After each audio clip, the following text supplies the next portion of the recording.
Hello everyone, welcome to my channel. कैसे हैं आप सब? आज का टॉपिक है performance appraisal. It is very very important topic and concept of human resource management.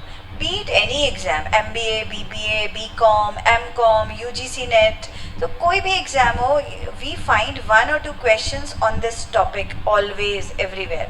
So very very important and interesting topic too. So let's begin. What is this performance appraisal? As per the definition, first we will be discussing the definition of this topic. So as per the definition, it is the process of assessing the performance and progress of an employee or of a group of employees on a given job and his potential for the future development.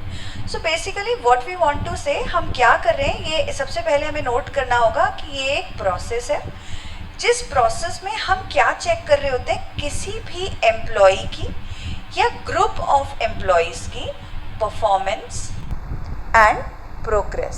तो किसी भी particular time period में employees की performance को check करना का जो process है, और वो फ्यूचर में किस पर्टिकुलर स्किल में वो एक्सपर्ट हैं, किस तरह की जॉब्स को जो है वो फ्यूचर में बहुत अच्छे से परफॉर्म कर सकते हैं, इसको चेक और असेस करने के प्रोसेस को हम परफॉर्मेंस अप्रेजल कहते हैं. सो फ्लिपो ने भी इसकी एक डेफिनेशन दी है. According to Flippo, performance appraisal is the systematic, periodic and an impartial rating of an employee's excellence in matters pertaining to his present job and his potential for a better job. So as per this definition, we can see Flippo has said that it's a systematic process, periodic, that means एक particular time period में हमें करना होगा. Performance appraisal एक given time period में होता है हमेशा. मोस्ट ऑफ द ऑर्गेनाइजेशंस इसे एनुअली करती हैं या बाई एनुअल. आप 6 मंथ्स में परफॉर्मेंस को अप्रेज कर सकते हैं एम्प्लॉयज़ की. And it's an impartial rating, यानी इसमें कोई भी बायसनेस नहीं होनी चाहिए, ये ट्रांसपेरेंट होना चाहिए. So Flippo has said also that it is the systematic, periodic and an impartial rating of the employee's excellence in matters pertaining to his present job. तो जो एट प्रेजेंट वो काम कर रहा है वो, और जो उसका पोटेंशियल है फ्यूचर में अच्छा करने का as per his expertise, as per his skills, तो इनको हम इस प्रोसेस के थ्रू, जिसे हम परफॉर्मेंस अप्रेजल कहते हैं, हम चेक कर सकते हैं, असेस कर सकते हैं. Now moving towards to the introduction of this performance appraisal. So basically हम इसमें बहुत सारी चीज़ें हैं जिसमें हम बात करेंगे कि परफॉर्मेंस अप्रेजल करना क्यों है, कैसे होता है, क्या क्या मेथड्स हैं इसके करने के, इसकी इम्पोर्टेंस क्या है, इसके क्या यूसेज है. तो बहुत सारी चीज़ें हैं जो हम इस पर्टिकुलर टॉपिक में डिस्कस करेंगे. So first is, employees generally see performance evaluation as having a direct effect on their work lifes. अब किसी भी एम्प्लॉय की आप परफॉर्मेंस को इवैल्यूएट कर रहे हैं तो उसको डायरेक्ट जो उसकी वर्क लाइफ है, जो उसका जॉब है, उस पर डायरेक्ट उसका इफेक्ट होता है. क्यों? Because if he is performing extremely well, he can get the promotions. If he is not performing well, he may be demoted, he may also lose his job, he may not get any increment. तो ऐसे बहुत सारी चीज़ें हैं जो, और उसको बहुत सारे ग्रीवांसेस हो सकती हैं कि मुझे I am performing very good but मुझे प्रमोशन नहीं मिल रहा है, मुझे मेरी परफॉर्मेंस के अकॉर्डिंगली कॉम्पनसेशन नहीं मिल रहा है. तो डायरेक्ट इफेक्ट होता है किसी भी एम्प्लॉय की वर्क लाइफ पे परफॉर्मेंस के इवैल्यूएशन का. Now performance management system need to include. अब जब आप परफॉर्मेंस अप्रेजल कर रहे हैं तो इसमें 3 चीज़ें हैं जो बहुत इंपॉर्टेंट है. First is decision about who should evaluate the performance. Now we are saying that we have to appraise the performance of each employee, but we have to decide who will going to assess the performance of those employees. तो अगर employee ए है तो क्या उसकी performance को employee B assess करेगा? No, it should be any particular person, maybe the supervisor of employee A, और maybe any expert of that particular area, और maybe the HR department itself. तो सबसे पहला decision organisation को लेना पड़ता है कि ये जो परफॉर्मेंस अप्रेज या इवैल्यूएट होंगी, ये करेगा कौन? Who will evaluate the performance? Then second, what format should be used? अब इस परफॉर्मेंस को इवैल्यूएट करने के लिए हम जो मार्किंग करेंगे, हम जो एम्प्लॉयज़ की परफॉर्मेंस को असेस करके उनको मार्क्स देंगे, इसके लिए हम फॉर्मेट क्या यूज़ करेंगे? मेथड कौन सा यूटिलाइज होगा, एंड फिर जो रिजल्ट आएंगे निकल के, जो भी असेसमेंट के बाद आउटपुट आएगा निकल के, how the result should be utilise, उस रिजल्ट को हम यूज़ कहाँ करने वाले हैं, क्या हम प्रमोशन डिमोशन में उसको यूज़ करेंगे, या हम ये देखेंगे कि कहीं पे ट्रेनिंग एंड डेवलपमेंट की रिक्वायरमेंट है वहाँ पर वो परफॉर्मेंस इवैल्यूएशन यूज़ होगा, या किसको कितना कॉम्पनसेशन दिया जाएगा वहाँ पर वो परफॉर्मेंस इवैल्यूएशन यूज़ होगा. So these 3 things must be included in every performance management system. सबसे पहले कौन इवैल्यूएट करेगा, सेकंड किस फॉर्मेट में इवैल्यूएशन होगा, एंड थर्ड उसका जो भी आउटपुट या आउटकम आएगा उसको हम कहाँ पर, उसका जो रिजल्ट है उसको हम कहाँ पर यूटिलाइज करेंगे. Then the purpose of the performance management system, what is the purpose, why we are doing it, क्या ऑब्जेक्टिव क्या है इसके पीछे, इसका बेसिक रीज़न क्या है कि हम परफॉर्मेंस इवैल्यूएशन कर रहे हैं या परफॉर्मेंस को मैनेज करने का एक पूरा सिस्टम जनरेट कर रहे हैं. तो first purpose is the feedback. We should let our employees know how well they have done, and we must allow them for giving their inputs as well. तो सबसे पहली बात यह कि जब हम परफॉर्मेंस अप्रेजल करते हैं तो हम एम्प्लॉय को बता सकते हैं that you are perform, you know, at present you are standing at this particular position, and these are the improvement areas जहाँ पे आप इम्प्रूव कर सकते हो. दिस इज़ योर एक्सपर्टीज़, यहाँ ये वाली स्किल्स हैं जिनमें आप मास्टर हो, इस पर्टिकुलर स्किल में आपको ट्रेनिंग की रिक्वायरमेंट है. तो ये सबसे पहले जनरेट करता है फीडबैक. हम परफॉर्मेंस को इवैल्यूएट करके अपने एम्प्लॉय को फीडबैक दे सकते हैं अबाउट हिज परफॉर्मेंस, एंड उस पर उसके क्या इनपुट्स हैं वो हमें उसे अलाउ करना चाहिए. He must also be allowed to give his feedback then and there only. Then second purpose is development. Identify areas in which employees have deficiencies और वीकनेसेस. तो जब हम फीडबैक दे रहे हैं, हम उसकी स्ट्रेंथ की फीडबैक उसे दे रहे हैं, तो वहीं पर हम उसे उसकी वीकनेसेस के बारे में भी बताते हैं that in these particular areas you need improvement and you need training in that. So basically through this performance evaluation we can come to know the weak areas or the deficiencies of a particular employee or the group of employees, so that accordingly we can plan training and development for them. Then third purpose is documentation.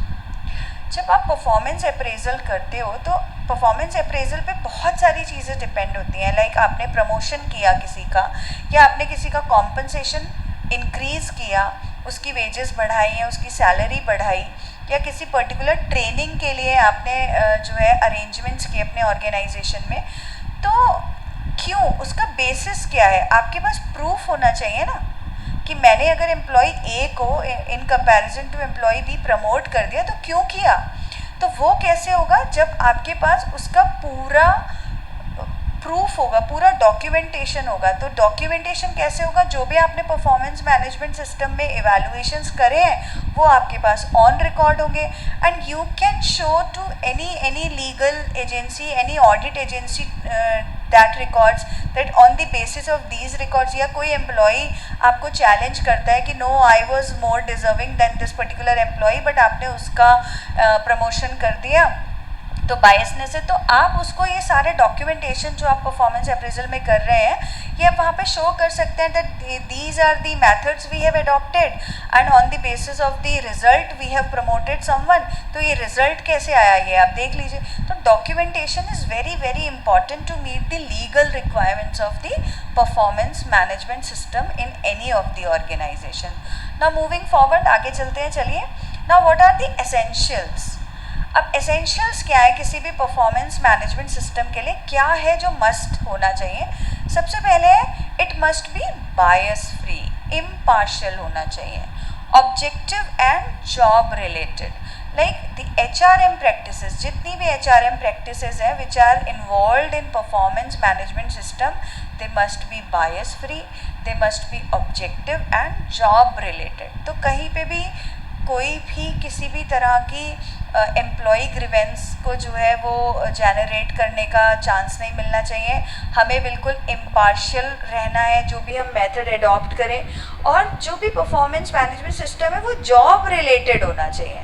ऐसा नहीं है कि आप किसी के behaviour को या किसी के पास्ट रिकॉर्ड के बेस पे जो है हम उसको अप्रेज करें. No, as per the job he has committed और done in a particular time period, the time period which we have taken for the performance appraisal, उसमें जो भी मैटर्स पर्टेनिंग टू इस जॉब है उन्हीं से रिलेटेड हमें परफॉर्मेंस मैनेजमेंट सिस्टम पे उसको इवेलुएट करना चाहिए in performance appraisal. Second, valid performance appraisals are conducted at established intervals. अब यहाँ पे क्या है, this is very important. Establish intervals में जो है हमेशा परफॉर्मेंस अप्रेजल होना चाहिए. लाइक मैंने आपको पहले भी बताया, एनुअल या biannual, it depends on organization how they are checking और appraising the performance of the employees. तो मोस्ट ऑफ द टाइम्स हम एनुअल या बाई एनुअल कर रहे होते हैं. तो जो भी है एक पर्टिकुलर टाइम पीरियड हमें बताना होगा कि ओके 1 जनवरी टू 31 जनवरी हम पूरा परफॉर्मेंस जो आपका इस टाइम पीरियड में होगा, हम 1 जनवरी टू 31 दिसंबर हम चेक करेंगे और उस परफॉर्मेंस के बेस पे आपको हम अप्रेज करेंगे. या हमने 1 जनवरी टू 30 जून ले लिया है तो हम 6 मंथ्स का आपका परफॉर्मेंस ट्रैक करेंगे और on the basis of that we will be appraising the performance. Then it must be done by trained appraisers. तो ऐसा नहीं होना चाहिए कि anybody can do the performance appraisal of anyone. यहाँ पर अदरवाइज़ बहुत एरर्स होंगी जो मैं आगे आपको इस टॉपिक में बताने वाली हूँ. लिमिटेशंस क्या क्या होती हैं, कौन कौन से एरर्स प्रॉब्लम्स होते हैं परफॉर्मेंस अप्रेज करते टाइम. तो यहाँ पे बहुत इंपॉर्टेंट है कि जो भी परफॉर्मेंस अप्रेजल करे that person should be trained expert in that. Otherwise क्या होगा कि उनको जब खुद ही नहीं पता है कि परफॉर्मेंस कैसे अप्रेज करनी है तो उनसे बहुत ज़्यादा गलतियाँ होने का चांस है. He may commit so many errors in the performance appraisal system and maybe the fair employee not get the chance to be promoted or get the fair compensation. तो यहाँ पर ये trained appraisers के through ही होना चाहिए. Then what are the uses? अब ये use कहाँ होता है, हम performance appraisal system कर क्यों रहे हैं? So first it is used in promotion. As per the basis of the performance appraisal outcome, I can promote any of my employee और डिमोट. तो सपोज़ अब कैसे प्रमोशन आप ये चेक कर सकते हैं. आपने सपोज़ किसी अपने आपकी ऑर्गेनाइजेशन के गोल्स के अकॉर्डिंगली हम टारगेट सेट करते हैं. तो सपोज़ हमने कोई भी टारगेट सेट किया है कि इस पर्टिकुलर टाइम पीरियड में हमें ये टारगेट अचीव करना है.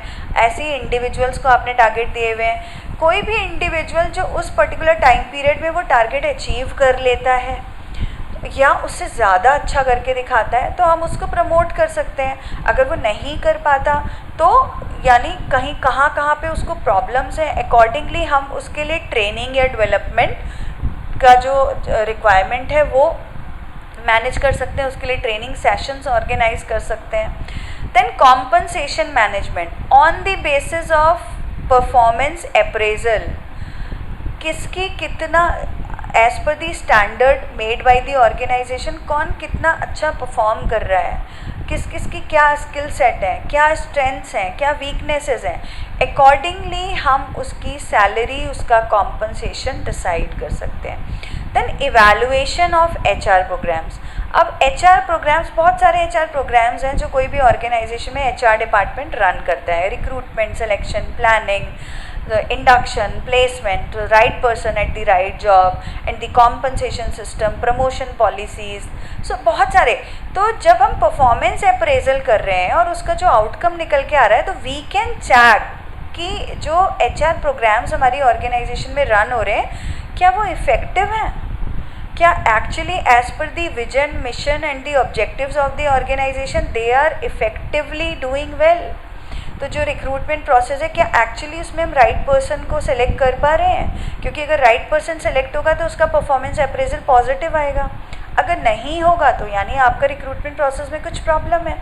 ऐसे ही compensation as per the skill set of the employee, is he getting the compensation, is he underpaid, overpaid. तो HR प्रोग्राम की जो एफिशिएंसी है, इफेक्टिवनेस है वो आप परफॉर्मेंस अप्रेजल से चेक कर सकते हैं उसके आउटकम से. Then feedback and the grievances. Employee who is not good at any particular skill, we can tell him the present situation where he stands and where he must be in future. तो हम उसे feedback दे सकते हैं as per the outcome. we receive in the performance appraisal. Then the grievances. अगर आपका performance appraisal system bias free है तो आपको कोई भी most of the employee grievances will be reduced. But अगर आपका जो अप्रेजर है वो ट्रेंड नहीं है या आपको ऐसा कुछ लगता है कि जो सुपरवाइज़र्स हैं जो एम्प्लॉय का परफॉर्मेंस अप्रेजल कर रहे हैं या एम्प्लॉय जिनके साथ काम करता है वो जो है बहुत ज़्यादा इफ़ेक्टिव नहीं है, तो वहाँ पर क्या होगा कि ग्रीवांसेस बहुत ज़्यादा जनरेट हो सकती हैं, एम्प्लॉयज़ को जॉब डिससेटिस्फेक्शन हो सकता है. तो परफॉर्मेंस अप्रेजल सिस्टम हमेशा बायस फ्री होना चाहिए और जॉब रिलेटेड होना चाहिए. Automatically it will create the job satisfaction in the minds of the employees and the chances of having grievances will be reduced. तो ये सारे यूजेस हैं परफॉर्मेंस अप्रेजल सिस्टम के, बहुत ही इम्पॉर्टेंट है. किसी का भी क्या कॉम्पनसेशन होना चाहिए, कब किसको प्रमोशन मिलना चाहिए, किस पर्टिकुलर स्किल सेट में हमें उसको ट्रेंड करना है, क्या हमारे एचआर प्रोग्राम्स इफ़ेक्टिव हैं, एम्प्लॉय ग्रीवांसेस तो नहीं जनरेट हो रही हैं, प्रॉपर फीडबैक सिस्टम हम एम्प्लॉयज़ के साथ शेयर कर रहे हैं या नहीं. तो ये बहुत इंपॉर्टेंट यूजेस हैं परफॉर्मेंस अप्रेजल सिस्टम के. That's why this topic is very very important in human resource management and every organisation is following it very very diligently. Now moving forward, now we will be discussing the appraisal process. अब ये जो मैंने आपको बताया कि इसके ये usage हैं, ये ऑब्जेक्टिव्स हैं, इसके कुछ एसेंशियल्स हैं, तो ये एक जो पर्टिकुलर अप्रेजल प्रोसेस है, how it is working, how one organization is effectively implementing this particular process.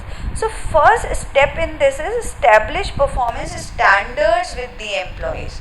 So first we have to set the benchmark of particular job. तो हमें एक्चुअली किसी भी जॉब से, किसी भी जॉब टाइटल पे जो भी हमारी ऑर्गेनाइजेशन है, सपोज मैनेजर का जॉब टाइटल है या एग्जीक्यूटिव का जॉब टाइटल है, उस पर्टिकुलर जॉब टाइटल पे कौन से परफॉर्मेंस स्टैंडर्ड्स हैं जो मीट होने चाहिए. उस जॉब टाइटल पे जो भी एम्प्लॉई काम कर रहा होगा, उस पोजीशन पे जो भी एम्प्लॉय काम कर रहा होगा, उसको कौन कौन से परफॉर्मेंस स्टैंडर्ड उसके लिए हमने इस्टेब्लिश किए हैं. And it should be establish with the employee. उसको पता होना चाहिए कि मुझे ये स्टैंडर्ड्स के अकॉर्डिंगली काम करना है. ऐसा नहीं है कि ऑर्गेनाइजेशन खुद बना ले स्टैंडर्ड्स और एम्प्लॉय को कम्युनिकेट नहीं करे. So it will create ambiguity. If employee does not know what is expected out of him, how he will perform the exact duty. Then second step is mutually set measurable goals. Organisation किसी भी job title के जो भी goals हैं वो mutually उनको set करने होंगे. First and second it should B measurable. जो भी गोल्स आपने सेट किए हैं वो मेजरेबल होने चाहिए, मतलब अचीव हुए या नहीं हुए हम इसको मेजर कर पाएँ. तो आपको म्यूचुअली किसके साथ, अगेन एम्प्लॉय के साथ. तो ऑर्गेनाइजेशन को एम्प्लॉय के साथ उसको जो है वो उसके जो गोल्स हैं उनको डिस्कस करके मेजरेबल गोल्स को सेट करना होगा. Then third is actual performance. जो भी उसकी एक्चुअल परफॉर्मेंस है एम्प्लॉय की वो हमें चेक करनी होगी. उसने एक पर्टिकुलर टाइम पीरियड में कैसे परफॉर्म किया. देन उस एक्चुअल परफॉर्मेंस को आप स्टैंडर्ड्स के साथ मैच करेंगे. देन उस अप्रेजल को उस एम्प्लॉय के साथ आप डिस्कस करेंगे और अगर कहीं पे कोई नेसेसरी या करेक्टिव एक्शन की ज़रूरत है तो हम वहाँ पर उस एक्शन को इनिशिएट करेंगे. इसी चीज़ को, इसी पूरे प्रोसेस को मैं एक बार थोड़ा सा और डिटेल में आप सबको समझा देती हूँ. तो लाइक फर्स्ट यहाँ पे मैंने लिखा है, first is establishment of performance standards. अब परफॉर्मेंस स्टैंडर्ड्स कहाँ से एस्टेब्लिश होते हैं. First it is derived from companies strategic goals. जो परफॉर्मेंस स्टैंडर्ड्स हैं हमें एक तो एम्प्लॉय के साथ सेट करने हैं. तो सबसे पहले जो कंपनी का जो स्ट्रैटेजिक गोल्स है, उसका विजन मिशन है, वहाँ से ये डेराइव होंगे कि हमें किसी एम्प्लॉय से क्या एक्सपेक्टेड है. दूसरा based on job analysis and job description. अब उस एम्प्लॉय का जो रोल्स एंड रिस्पॉन्सिबिलिटीज़ हैं उसके अकॉर्डिंगली उसकी परफॉर्मेंस का स्टैंडर्ड हम डिसाइड कर सकते हैं और उस एम्प्लॉय को इन परफॉर्मेंस स्टैंडर्ड्स को कम्युनिकेट कर सकते हैं. हमें उसको बताना होगा कि भाई तुम्हें ये job as per the roles and responsibilities you are having in this job analysis and as per the company's goals, these are the performance standards set for you, you have to achieve them. तो ये पहला और दूसरा step है appraisal process का. Then third is measurement of performance using information from personal observation. अब जब आपने एक्चुअल उसने परफॉर्म कर लिया, आपने उसे बता दिया, कम्युनिकेट कर दिया कि ये आपको जो है परफॉर्मेंस स्टैंडर्ड्स हमने आपके लिए सेट किए और आपको अचीव करने हैं, तो अब आप उसकी एक्चुअल परफॉर्मेंस को मेजर करेंगे. कैसे? पर्सनली जो उसका सुपरवाइजर है वो उसको ऑब्जर्व कर रहा है how this particular employee is working, तो उसकी पर्सनल ऑब्जर्वेशन से वो उसकी रिपोर्ट पूरी बना सकता है कि इस एम्प्लॉय ने इस तरह से काम किया. Then statistical reports can be made. आप जो है लॉजिकल क्वान्टिफाइबल रिपोर्ट्स बना सकते हैं. उसका रिजल्ट ऑटोमेटिकली उसमें दिखेगा कि ये फिगर्स पहले थी, अब ये फिगर्स आ गई हैं, तो ये आउटपुट आ रहा है, तो परफॉर्मेंस इम्प्रूव हुई है या नहीं हुई है या फिर और बेकार हो गए. Then oral reports. ओरल आप रिपोर्ट्स ले सकते हैं कि पहले ये परफॉर्मेंस थी, हमने ये टारगेट्स दिए, आपने अचीव किए या नहीं किए.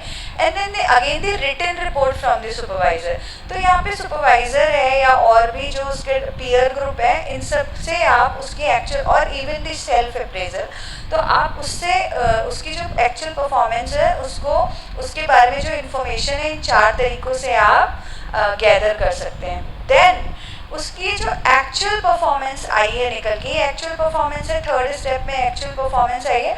आप इस एक्चुअल परफॉर्मेंस को, जो आपने उसको स्टैंडर्ड्स कन्वे किए थे कि ये आपके परफॉर्मेंस स्टैंडर्ड्स होने चाहिए, उनके साथ इस एक्चुअल परफॉर्मेंस को आप जो है वो कंपेयर करेंगे नेक्स्ट स्टेप में. और वहाँ आपको पता लग जाएगा, जैसे मैंने यहाँ इस एरो में दिखाया, परफॉर्मेंस डिटीरियोरेट हो रही है. हो सकता है परफॉर्मेंस आपका एरो अब चाहे इम्प्रूव हो रही हो कंटिन्यूसली. तो अब आप इस एक्चुअल परफॉर्मेंस को उन परफॉर्मेंस स्टैंडर्ड्स जो आपने उसके साथ सेट किए थे उनके साथ आप इनको कंपेयर कर लें. एंड देन कंपेयर करने के बाद हम उस एम्प्लॉई को डिस्कस करेंगे कि ये आपकी एक्चुअल परफॉर्मेंस है, ये आपके लिए स्टैंडर्ड सेट किए गए थे और ये गैप है. मे बी गैप पॉजिटिव हो कि उसने उस स्टैंडर्ड से भी बहुत अच्छा काम किया हो, मे बी उसने एज पर दी परफॉर्मेंस स्टैंडर्ड्स बेकार काम किया हो, और मे बी जैसी परफॉर्मेंस पहले थी वैसे ही अब की बार भी हो, कोई चेंज ना हो. तो जो भी आपका रिजल्ट है वो हम उस एम्प्लॉय के साथ हम उसको फीडबैक देंगे, उसके साथ डिस्कस करेंगे. And then we will identify कहाँ पर हम कोई भी करेक्टिव एक्शन ले सकते हैं, जहाँ पर उसको किसी भी तरह की ट्रेनिंग डेवलपमेंट की रिक्वायरमेंट है, कोई भी स्किल सेट जहाँ पे उसको लगता है कि मुझे ये मेरा इम्प्रूवमेंट एरिया है, तो आप उसको बता सकते हैं. हमारी ऑब्जर्वेशन, हमारी रिटर्न रिपोर्ट और ओरल रिपोर्ट्स में आया है कि these are the weaknesses of this particular employee, तो हम वहाँ पर उसको जो है उसके लिए करेक्टिव एक्शन. अब करेक्टिव एक्शंस क्या हो सकते हैं? ट्रेनिंग एंड डेवलपमेंट सबसे पहला करेक्टिव एक्शन है. अगर कोई बिहेवियरल इशू है तो काउंसलिंग. तो ये मैं आगे जब आपको मेथड्स पढ़ाऊंगी तो मैं हम उसमें डिस्कस करेंगे कि किस तरीके से होता है. देन ये यहाँ पर भी मैंने आपको दिखाया है कि immediate action deals with symptoms. अब अगर कोई सिम्टम्स आपको दिख रहे हैं कि किसी एम्प्लॉय की परफॉर्मेंस डिटीरियोरेट हो रही है, उसके कुछ सिम्टम्स हमें दिख रहे हैं, तो वहाँ पर हमें इमीडिएट एक्शन लेना चाहिए. बिकॉज जितना हम अपना एक्शन डिले करेंगे, जितना इस करेक्टिव एक्शन में हम डिले होते जाएंगे, उतना ही ज़्यादा वो जो उसकी परफॉर्मेंस डिटीरियोरेट हो रही है उसको वो और ज़्यादा होती जाएगी. वो सिम्टम्स जो हैं और ज़्यादा हमें देखने के लिए मिलते रहेंगे. एंड देन अगर कोई पर्टिकुलर कॉज है, सिम्टम्स की जगह हमें कोई रीज़न पता लगा है कि इसकी परफॉर्मेंस डिटीरियोरेट होने का या पर्टिकुलर एरिया में वीक होने का ये पर्टिकुलर रीज़न है, तो हम उसके लिए कोई अपने करेक्टिव एक्शंस को जो बेसिक लेवल पे है उनको प्लान कर सकते हैं. तो अगर सिम्टम्स हैं तो हमें इमीडिएटली एक्ट करना होगा, और अगर कोई पर्टिकुलर कॉज है, हमें रीज़न ही पता लग गया, तो उस रूट कॉज को डील करने के लिए हम बेसिक करेक्टिव एक्शंस से इनिशिएट कर सकते हैं. तो this is the total performance appraisal process.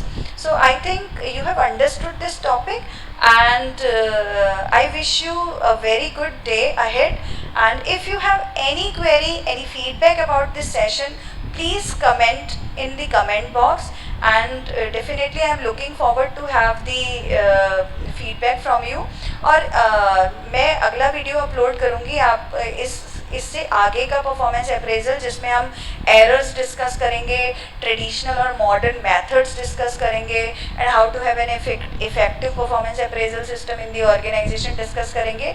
So please be connected with Pathshala so that you can have my latest updates on the next parts of this performance appraisal system. So again, have a good day ahead. Thank you so much.